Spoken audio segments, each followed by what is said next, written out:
आज हम सीखेंगे रूल नंबर 3 ऑफ 120 रूल्स, जिसमें हम देखेंगे the use of the words who, whom, which and that.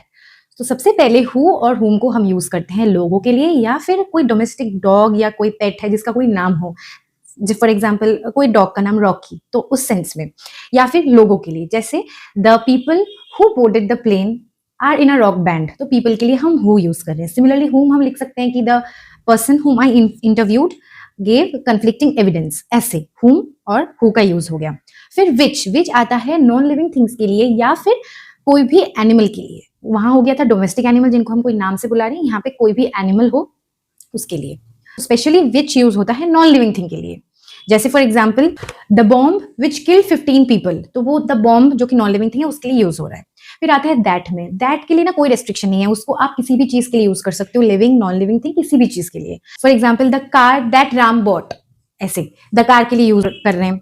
या फिर the musician that won the award, तो वो द म्यूजिशियन के लिए हम दैट यूज कर रहे हैं, ये भी पर्सन है फिर भी हम उनके लिए यूज कर रहे हैं। सो दैट ये ऐसे हैं जो किसी के लिए भी यूज कर सकते हैं। ऑल्सो दैट के लिए कुछ स्पेशल अलग फीचर है कि दैट को हम बहुत अलग स्पेसिफिक चीजों के लिए भी यूज करते हैं। जैसे फॉर एग्जाम्पल कुछ words like the only, the same, the little, the few, ऐसे, या फिर ऑल, एनी, मच, नो, या फिर एनीथिंग, नथिंग, समथिंग, या फिर किसी सुपरलेटिव डिग्री के साथ, जैसे the best that I can do, ऐसे। तो द बेस्ट के साथ हम दैट यूज कर रहे हैं।